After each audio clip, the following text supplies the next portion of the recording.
The Galactic Council chamber on the station orbiting Viridian 7 was packed with representatives from 40 different species. News of the monolith incident had spread quickly through diplomatic channels, and now everyone wanted answers. Ambassador Thelvan stood at the central podium, his crest held high despite the visible exhaustion in his posture. "The seal has been restored," Thelvan announced, his voice carrying through the translation systems to every being present. "But the threat remains." Dr. Park's translation of the inscription revealed 17 other monolith sites scattered across the galaxy. Most are on dead worlds we've never properly surveyed. "We don't know the status of their seals." A Quilarian counselor raised an objection. "You're asking us to accept the word of a species that's been part of the Council for less than a decade. How can we be certain this human's interpretation is accurate?" "Because I verified it," Professor Velmoth said, moving to join Thelvan at the podium. "I witnessed the seal's restoration firsthand. I participated in it. The human interpretation was not only accurate, it was the only thing that could work. Our advanced analysis tools failed because we were asking the wrong questions," another voice called out, this one belonging to a crystalline being who shimmered under the chamber's lights. "Explain how primitive emotional responses could succeed where our best technology failed." Jiho stood from where he'd been sitting with the human delegation. He'd been asked to attend as an expert witness, though he felt distinctly uncomfortable in the formal setting. "They're not primitive. They're specialized tools that your species have largely evolved past. Humans retained strong instinctual cognition alongside logical development. We're generalists. In this specific case, that generalism was exactly what the situation required." Mina stood as well, pulling up data on the chamber's main display. "We've been analyzing the inscription structure for the past 3 days. It's a masterpiece of cognitive engineering. The architects designed it to be readable only by species with balanced abstract and logical thinking. They knew that any civilization advanced enough to reach these sites would likely have evolved past pure instinct. So they built in multiple layers. The mathematical components," Velmoth added, "required precise logical analysis. I was able to process those elements. But the conceptual framework required intuitive interpretation that my species simply cannot access easily. Neither approach alone would have succeeded. Cooperation was built into the design from the beginning." The crystalline counselor pulsed with light, their species equivalent of thoughtful consideration. "You're proposing that cognitive diversity is a survival necessity." "Not proposing," Jiho said, demonstrating. "The architects learned this lesson the hard way. The silence nearly destroyed their entire civilization precisely because they were all thinking similarly. They became a monoculture of logic and technology, and that made them vulnerable." Thelvan stepped forward again. "I am formally proposing that humanity be granted full council membership immediately, not as a reward, but as a necessity. We need their perspective. We need species that think differently than we do. This incident proves that our own advancement has created blind spots we didn't know existed." The debate that followed lasted for hours. Some species argued that humans were too young, too unpredictable, too emotional. Others countered that these very qualities made them valuable. Jiho sat through most of it in silence, watching the various representatives argue about humanity's place in galactic society. Finally, the vote was called. When the results appeared on the main display, Thelvan's crest lifted with satisfaction. The motion passed with a significant majority. Humans were now full members of the Galactic Council, with all associated rights and responsibilities. Commander Hyun leaned over to Jiho during the celebration that followed. "You realize what this means, right? Every human decision will be scrutinized. We'll be expected to contribute to situations we barely understand. The pressure will be immense." "I know," Jiho replied, "but that's better than being dismissed as primitives. At least now we have a voice." 3 days later, Jiho was back on Viridian 7. The research camp had been expanded significantly, and a permanent installation was being constructed. The Galactic Council had agreed to his proposal for the Guardian Protocol, a permanent team stationed at each monolith site to maintain the seals and study the inscriptions. Mina found him standing before the monolith as the sun set. "They're offering you Director of Xenoarchaeological Studies. It's a massive position. You'd be responsible for coordinating research across 12 sectors." "I'm turning it down," Jiho said without looking away from the inscriptions. "Why? It's everything you've worked for." "Because it's not what's needed. Someone has to stay here. Someone has to read this inscription regularly and keep the seal strong. Someone has to train others to do the same at the other sites. He finally turned to face her. Will you take the director position? Mina blinked in surprise. Me? You understand the theory better than I do. You can explain it to other species in ways they'll accept. I'm better at the hands-on work. Besides, you always wanted to lead a major research division. She studied his face carefully. You're sure about this? Yes. The inscription showed me something during that final moment on the platform. The architect's biggest mistake wasn't failing to stop the silence initially. It was assuming they could solve the problem and then move on. The seal requires continuous attention. It requires people who are willing to stay and do the unglamorous work of maintenance. You'll be stuck here for years, maybe decades. Jiho smiled. Not stuck, stationed. There's a difference. And I won't be alone. Yuri volunteered to stay. So did Daehyun and Suji. We'll rotate people in and out. But there will always be someone here who can read the inscription. Over the following weeks, similar teams were established at 3 other confirmed monolith sites. Professor Velmoth took personal charge of training programs designed to help various species understand conceptual thinking. It was slow work. Most species struggled with the non-logical approach required, but progress was being made. Ambassador Thelvan visited Viridian 7 6 months after the incident. He found Jiho working with a mixed team of humans and aliens, teaching them how to interpret the inscriptions. How goes the training? Thelvan asked. Slowly but well. We've discovered that some species can learn the technique even if it doesn't come naturally to them. It's like learning a new language, except the language is made of feelings and concepts instead of words. Jiho gestured to a young Quillarian who was successfully reading a section of Inscription.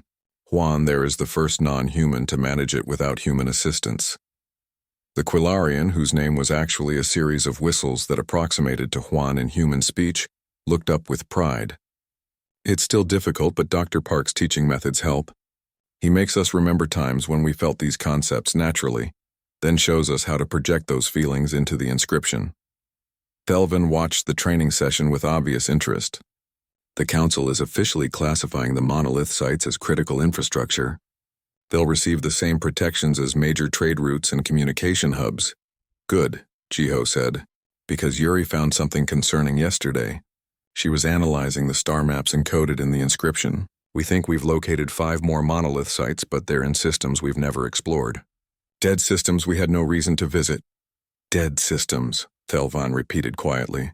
Civilizations that couldn't read their warnings. Exactly.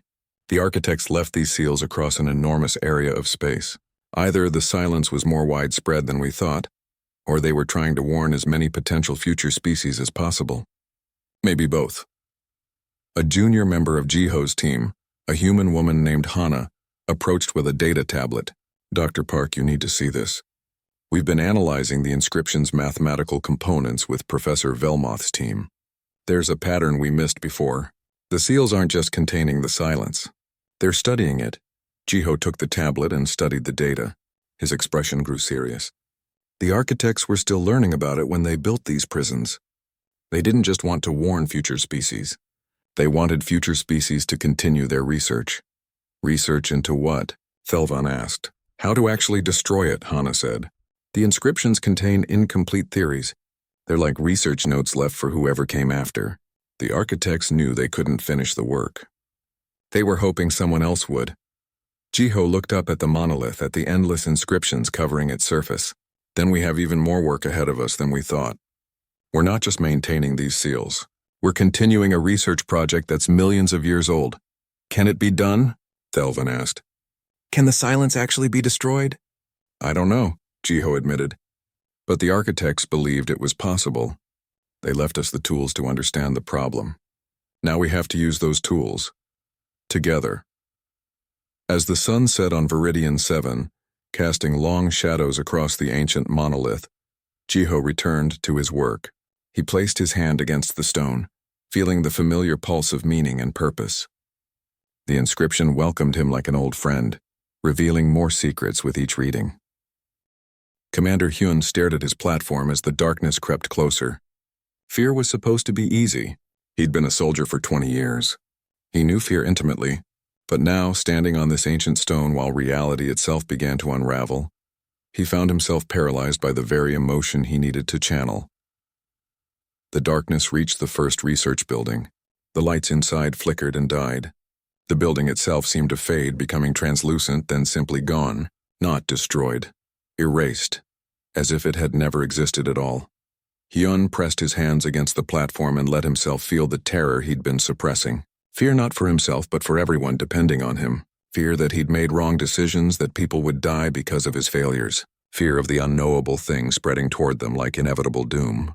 The platform responded instantly, blazing with amber light that shot upward in a column toward the monolith's peak. Across from him, Ambassador Thelvan struggled with hope. The Quillarian species had evolved under harsh conditions where optimism was often fatal. They were pragmatists and pessimists by nature. Hoping for the best got you killed when predators hunted in your world's eternal twilight? I can't, Thelvan said, his voice breaking. My people don't think this way. Then don't think like your people, Mina shouted from where she stood with Yuri near the research camp perimeter. Think like yourself. You came to this dead planet believing we could learn something valuable. That's hope. You brought all these different species together believing cooperation would work. That's hope. Thelvan's crest fluttered as understanding dawned. He thought of every diplomatic mission he'd undertaken despite knowing the odds were against success. Every treaty he'd negotiated when war seemed certain. Every time he'd chosen to believe in the better nature of beings when cynicism would have been easier. His platform activated, and the second column of light joined the first. Professor Velmoth faced his own challenge. Understanding was his life's work, but the inscription required more than intellectual comprehension. It needed acceptance of the universe's fundamental nature, including its horrors. The darkness was almost to his platform now, close enough that he could feel its effect. His thoughts were becoming sluggish. His memories felt distant. Velmoth. Jiho's voice cut through the mental fog. Don't fight it. Understand it. Accept what it is. The professor's multifaceted eyes fixed on the approaching darkness. He'd spent his entire life trying to understand the universe through logic and reason. Now he needed to understand something that defied both. The silence wasn't evil or malicious. It simply was. A natural phenomenon as inevitable as gravity or entropy. Fighting it was pointless, but understanding its nature, accepting its existence while still choosing to act against it, that was true wisdom. His platform erupted with light, and 3 columns now connected the Earth to the monolith's peak. Only Jiho's remained dark. Defiance. The concept seemed simple. Humans were good at refusing to surrender. It was practically their species' defining trait. But as Jiho stood there with his hands on the cold stone, he realized the problem. He wasn't feeling defiant. He was feeling exhausted and overwhelmed and terrified. The darkness reached his platform. It began to climb up his legs like freezing water. Where it touched him, sensation disappeared. He couldn't feel his feet anymore. His memories of childhood began to blur and fade. Jiho, Mina screamed. He tried to push the darkness away, but there was nothing to push. It wasn't physical. It was the absence of everything. How did you defy something that erased the very concept of defiance? Then he remembered. The inscription. The message the architects had left. They'd been facing extinction. They'd lost countless worlds. They had every reason to surrender, but they hadn't. They'd fought back not with weapons or technology, but with the simple, stubborn refusal to let their existence be erased. They'd created this seal knowing it would require maintenance, knowing future species would have to understand and care enough to keep it active. That was defiance. Not refusing to acknowledge defeat, but choosing to act meaningfully even when defeat seemed certain. Jiho thought of every human who'd faced impossible odds throughout history. Scientists who pursued theories everyone said were wrong. Activists who fought for justice everyone said was impossible. Ordinary people who woke up each day and chose to keep living even when life was unbearably hard. Defiance wasn't about winning. It was about refusing to make the universe's cruelty easy. The darkness was at his waist now, climbing higher. His platform remained dark. Something was wrong. It's not working, Yuri said, staring at her scanners. The other 3 activated, but his platform isn't responding. The pattern isn't complete. Velmoth's voice carried across the site, analytical even in crisis. The architects designed this to require cooperation. Perhaps one person cannot embody all aspects of defiance alone. It's too complex, too multifaceted. Then we help him, Mina said. She started toward Jiho's platform, but Hyun grabbed her arm. You'll be erased too if you touch that darkness. Then what do we do? Thelvin cried out. His platform's light was beginning to flicker. I can't maintain this much longer. Jiho's mind was becoming foggy. The darkness was at his chest now. He could still feel his hands on the platform, but barely. His thoughts scattered like leaves in wind. What had he been trying to do? Something important. Something about defying. A figure appeared beside him. Then another. And another. More people stepping onto his platform despite the danger. He couldn't see them clearly through the gathering darkness, but he recognized their voices. Mina. I'm not letting you disappear. Yuri. We've survived worse together. Daehyun, the security officer. Humans don't abandon each other. Suji, the engineer. We'll defy this thing as a team or not at all. Others joined them. Humans from the expedition stepping forward despite knowing what the darkness would do to them. They placed their hands on Jiho on each other on the platform. A chain of contact and shared purpose. No, Hyun shouted. Get back to safe positions. There are no safe positions, Mina called back. If that seal breaks, we all die anyway. At least this way we're doing something about it. The darkness climbed higher on all of them now, but something was changing.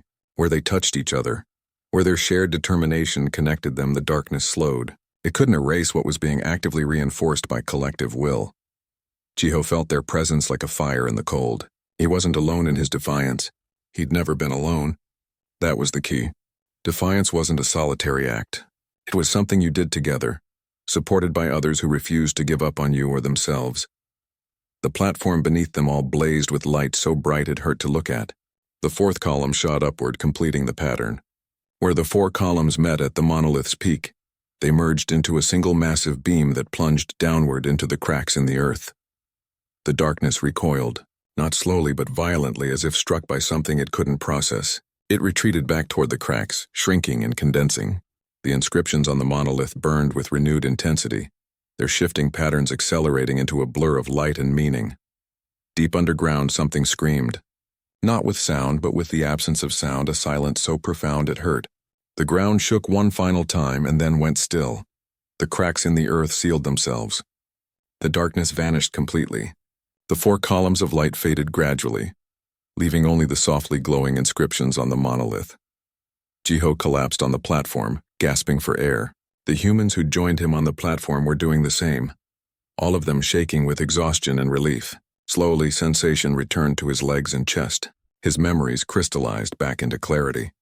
Status report, Hyun demanded over the communication channel. All seismic activity has ceased, Yuri reported, her voice trembling. The chamber is stable. The readings suggest it's sealed. Properly sealed this time. Velmoth approached carefully, his platform's light having faded as well. Dr. Park, you did it. We all did it. The seal is restored. For now, Jiho said, slowly getting to his feet with Mina's help. But it will need to be maintained. Someone will have to read the inscription regularly to keep it strong. Someone who can understand it the way we did. Thelvin joined them, looking older than he had that morning. Then we'll ensure someone always does. This site cannot be abandoned. The galaxy needs to understand what happened here. Jiho looked up at the monolith, at the inscription still glowing softly in the night. The message was clear now, not just the warning, but the full truth. The architects had left this seal knowing it would require more than technology or force to maintain. It required understanding, cooperation, and the willingness to stand against the impossible. We'll need to find the other monoliths, he said quietly. The inscription mentioned others. If the silence escaped here, it might be escaping elsewhere too. Then we have work ahead of us, Velmoth said. Together. The night on Viridian 7 was cold and utterly silent. Jiho stood before the monolith with his hand pressed against its surface, eyes closed in concentration. Portable lights surrounded the area, casting harsh shadows that made the shifting inscriptions seem even more alive. Mina worked beside him, recording his observations while monitoring his vital signs. Behind them at a safer distance, Professor Velmoth and his team analyzed the mathematical patterns Jiho described. There's a sequence here, Jiho said, his voice strained. It repeats every 47 symbols. It's describing something. A process. A civilization rising, becoming advanced, then stopping, Just stopping. Define stopping, Velmoth called out. Not dying. Not collapsing. Just ceasing to exist as if they never were. The silence doesn't destroy, it erases. There's a difference. Mina checked her scanners. Jiho, your neural activity is off the charts. Maybe you should take a break. Can't. The inscription is responding to sustained contact. The longer I read, the more it reveals. Sweat dripped down Jiho's face despite the cold. The architects weren't just one species. They were dozens, maybe hundreds, all working together. They lost entire star systems to the silence before they understood what they were fighting. Ambassador Thelvan had joined the observation team, keeping his distance but clearly anxious. Dr. Park, can you determine what the silence actually is? Is it a weapon? A natural phenomenon? Jiho's hand trembled against the stone. It's both and neither. The architects called it an anti-information entity. Imagine something that exists in the space where knowledge should be. When a civilization becomes too dependent on recorded data, too reliant on digital storage and logical processing, the silence can enter. It spreads through networks, through shared databases, through the very systems that make advanced societies function. That's impossible, one of Velmoth's assistants said. Information can't be alive. Why not? Mina countered without looking away from her equipment. We've found silicon-based life, energy beings, civilizations that exist in quantum states. Why couldn't something evolve to feed on information itself?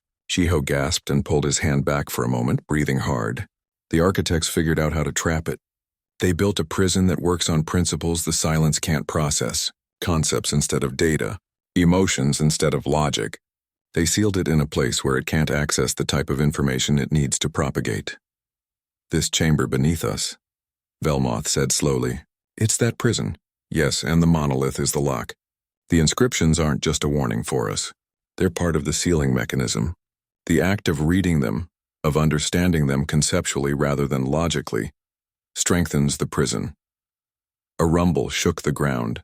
Everyone froze. The seismic monitors shrieked with alerts. Yuri's voice came over the communication channel, panicked. Activity spike in the chamber. Whatever's down there just became a lot more active. Commander Hyun's voice followed immediately. All personnel to evacuation stations. Science team, you have 10 minutes to gather critical data, then we're pulling out. We can't leave, Jiho said, placing his hand back on the monolith. Not yet. I'm getting more. The seal requires maintenance. It has to be read and understood periodically or it weakens. That's why it's failing now. No one has been able to read it for millions of years. Another tremor, stronger this time. Cracks appeared in the ground near the monolith's base. Thin lines of amber light glowing from within them. How do we reinforce the seal? Thelvan demanded, his voice high with stress. Jiho pressed both hands against the stone now, his face a mask of concentration. The inscriptions blazed with light, and he cried out as more information flooded his mind. There's a ritual. 4 points around the monolith. They need to be activated simultaneously, but the activation isn't a code or a key. It's concepts. Pure ideas. What concepts? Velmoth was already moving closer despite his obvious discomfort. His scientific curiosity overriding his fear. Fear, hope, defiance, understanding. Jiho opened his eyes, and they were glowing with the same amber light as the monolith. 4 fundamental responses to impossible situations. The architects knew that only species capable of these emotional and cognitive states could maintain the seal. Pure logic can't process them. Pure instinct can't encompass them. You need both. Mina was already marking positions on her tactical map. If we need 4 points, they're probably arranged in a pattern around the monolith.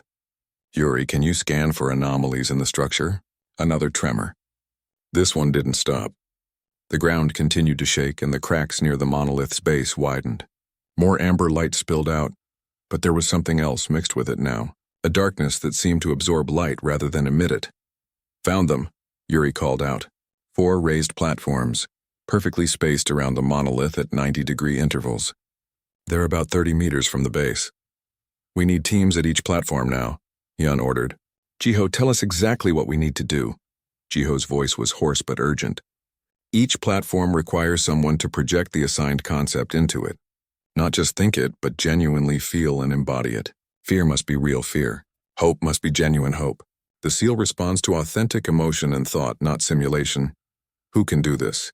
Thelvan looked around at the assembled team. How do we choose? We don't have time to choose, Velmoth said. His translator carried a tone of grim acceptance. I will take one platform. Ambassador, you should take another. Humans, you must take the remaining two. Your species seems best suited for this task. Commander Hyun nodded. Agreed. Jiho, which concepts should each of us attempt? Jiho closed his eyes, consulting the knowledge still flowing from the monolith. Hyun, you take fear, you're military. You understand threat assessment and real danger. Felvin, you take hope. Diplomats need to believe in positive outcomes even in dark times. Velmoth, you take understanding. You've dedicated your life to comprehending the universe. And you? Mina asked. I'll take defiance. The human ability to say no to impossible odds. Jiho managed a weak smile. It's what we're known for, right? The ground lurched violently. From the cracks in the earth, something began to emerge. It wasn't physical, not exactly. It was absent. Where it touched, color drained away. Sound became muted. Even thoughts seemed to slow and blur. Move now, Hyun shouted.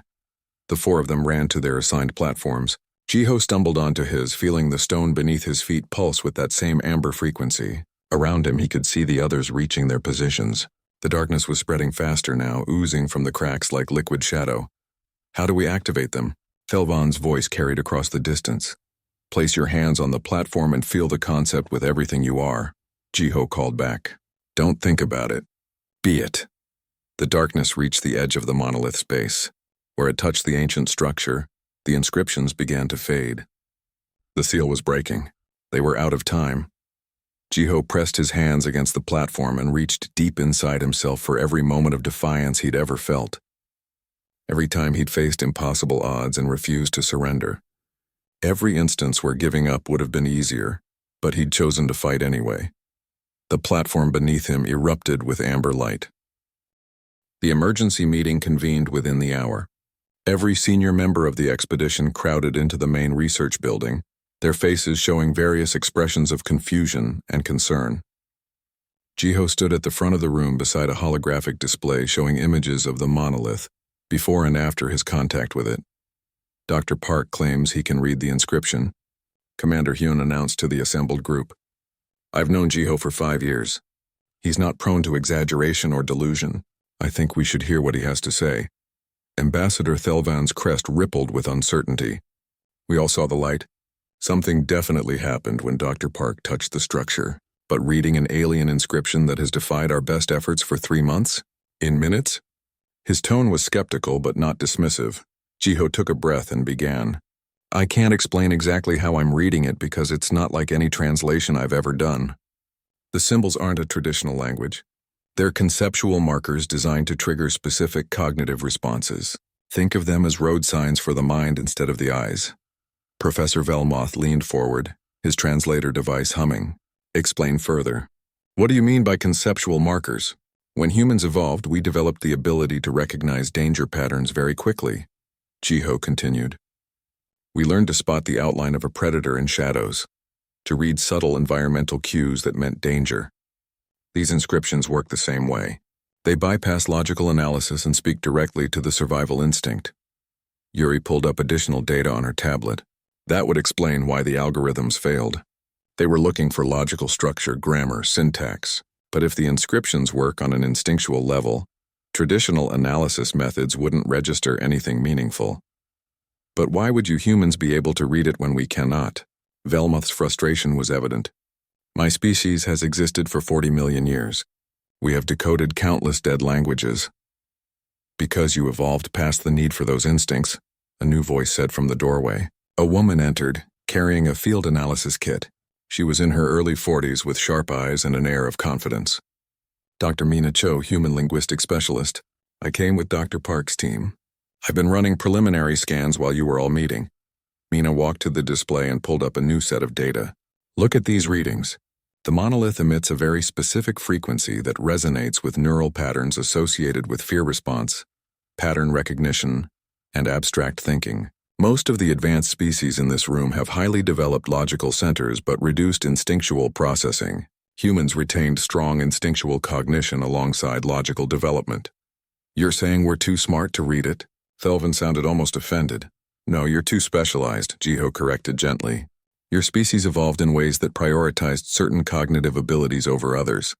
Humans are generalists. We kept our old survival tools even as we developed new ones.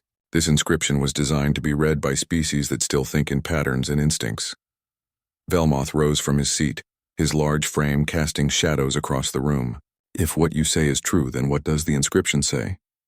Jiho's expression grew serious. It's a warning, just as I said. But it's more than that. It's also a seal. Something is buried beneath this monolith. Something that an ancient civilization called the Architects couldn't destroy, so they trapped it instead. The room went silent. What did they trap? Commander Hyun asked quietly. They called it the Silence. According to the inscription, it's not a physical entity. It's something that consumes information itself. It spreads through civilizations that rely heavily on logic and technology, erasing knowledge, history, memory. The Architects realized that only species with strong intuitive abilities could perceive it and resist it long enough to warn others. Mina added her analysis. I've been studying the inscription structure for the past hour. It's brilliantly designed. The symbols shift and change because they have to. If they stayed static, they could be analyzed purely through logic, which would defeat their purpose. They need to be felt and understood, not just decoded. This is absurd, one of the Quilarian technicians said. You're telling us that primitive emotional responses are more valuable than advanced analysis? In this specific case, yes, Jiho replied. The Architects weren't primitive. They were desperate. They fought something that specifically targeted logical thought processes. The only defense they found was to think in ways that couldn't be purely logical. Ambassador Thelvan stood and approached the display, though he kept his distance from the monolith images. Let's assume you're correct, Dr. Park. What exactly does this mean for our expedition? It means we need to read the entire inscription before we make any decisions about leaving, Jiho said. The warning is fragmented. I only got pieces of it during that initial contact. There's more, and I think it's important we understand all of it. And the seal you mentioned? Velmoth asked. Failing, Mina answered before Jiho could. Look at these seismic readings Yuri pulled up. There's a massive chamber beneath the monolith, approximately 4 kilometers down, and it's showing increased activity over the past week. Yuri projected the seismic data for everyone to see. The readings showed clear patterns of movement, rhythmic and deliberate. Something was moving down there. Something big. How long has this been happening? Hyun demanded. The activity started low level about 3 months ago, Yuri said quietly. Right around the time this expedition began. The implications hung in the air. The expedition had triggered something. By disturbing the site, by trying to analyze the monolith with their advanced technology, they had potentially weakened whatever seal the Architects had placed. We need to read the rest of the inscription immediately, Jiho said. If the seal is failing, there might be instructions on how to reinforce it. Can you do it alone? Thelvan asked. I don't know. The full inscription might require more than just intuitive reading. There might be components that need logical analysis too. The Architects would have wanted to make sure multiple perspectives were needed, to force cooperation.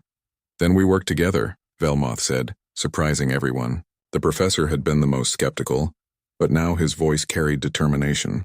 You provide the intuitive interpretation, and we'll handle any logical components. If what you say is true, Dr. Park, then we're all in danger. Pride is a luxury we cannot afford. Commander Hyun pulled up a tactical display. I want security teams positioned around the perimeter. Whatever is down there stays down there. Jiho, Mina, you'll lead the translation effort.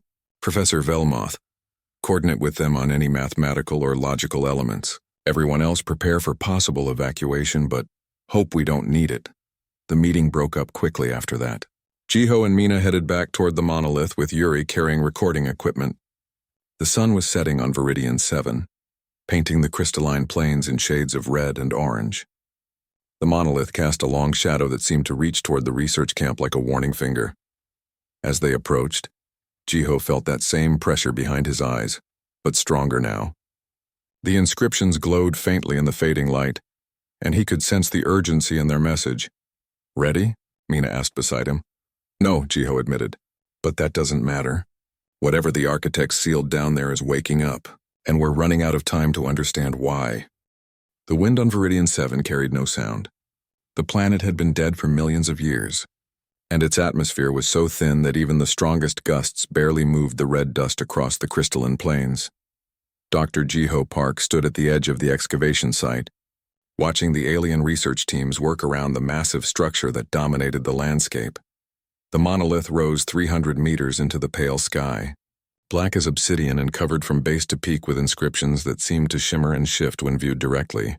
Jiho had been on the planet for only 6 hours, but he already understood why the Galactic Council had called in every expert they could find. The structure was unlike anything in the known records of any civilization, living or dead. Dr. Park, welcome to our nightmare. Ambassador Thelvan approached on his thin legs, his feathered crest drooping with evident fatigue. The Quilarian diplomat had been leading this expedition for 3 months, and the strain showed in his posture. I hope you can succeed where 73 other specialists have failed. Jiho pulled his gaze away from the monolith. You said in your transmission that the inscriptions cause physical discomfort to most species. Is that still happening? Worse every day. Thelvan's beak clicked in frustration. Professor Velmoth spent 4 hours attempting a deep scan yesterday. He collapsed with what your people would call a migraine. Our best translation algorithms simply return errors. The symbols themselves seem to resist analysis. They walked together toward the main research camp, a cluster of prefabricated buildings arranged in a careful circle around the monolith. Other members of the expedition moved between buildings with visible urgency. A Quilarian technician stumbled past them, one hand pressed to his head, muttering something in his native language. How bad is the headache effect? Jiho asked. It varies by species. The Quilarians and the Velmoth's people suffer the most. Some species report only mild discomfort, but none can look at the inscriptions for more than a few minutes without symptoms. Thelvan paused at the entrance to the central research building. Your species is new to the Council, Dr. Park. We brought you here because we need fresh perspectives, but I wonder if humans will fare any better.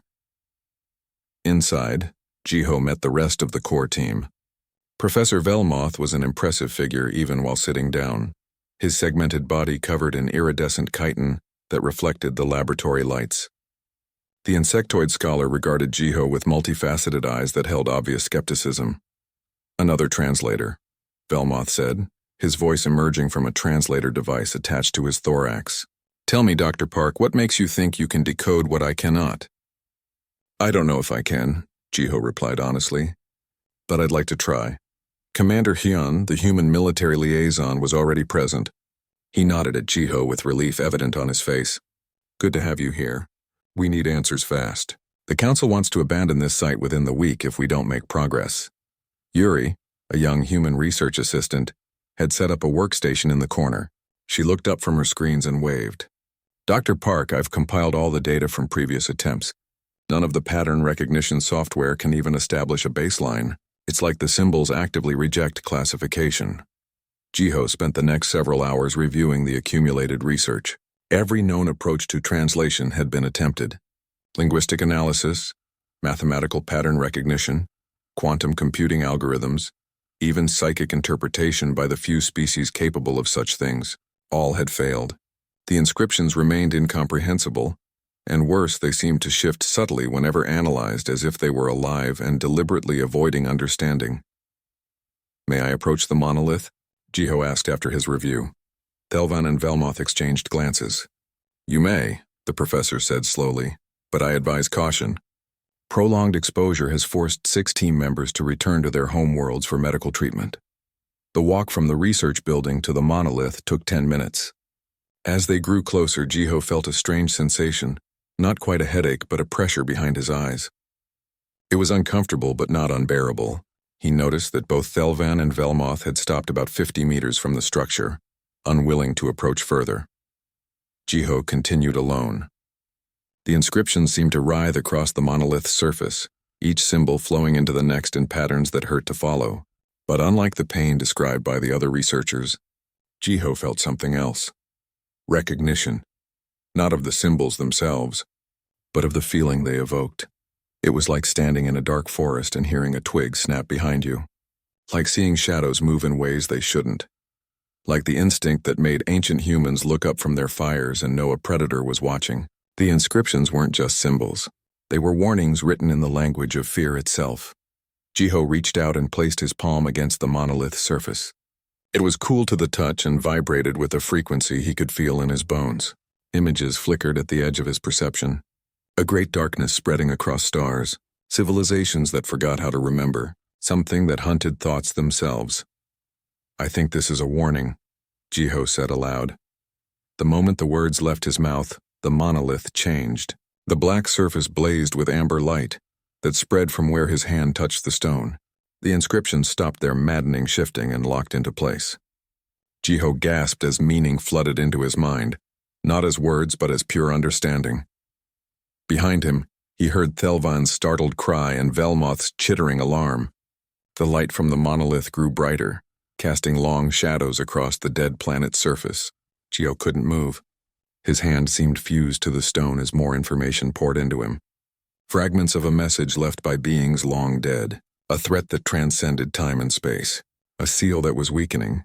Then, as suddenly as it began, the light faded. Jiho stumbled backward, his hand finally free. The inscriptions had changed. They still shifted and moved, but now Jiho could read them. Not in any language he knew, but in concepts that bypassed language entirely. He turned to face the others who stood frozen in shock. "Get everyone together," Jiho said, his voice shaking. "I need to tell you what this says, and none of you are going to like it." Commander Hyun was already speaking rapidly into his communicator, calling all senior staff to an emergency meeting. Yuri ran toward them, her equipment forgotten in her excitement. Velmoth took a cautious step closer, his anterior limbs trembling. "You read it?" the professor asked in disbelief. "How is that possible?" Jiho looked back at the monolith, at the warnings written across its surface in the language of instinct and survival. "Because whoever wrote this knew that eventually, someone like us would come. Someone who still remembers how to be afraid."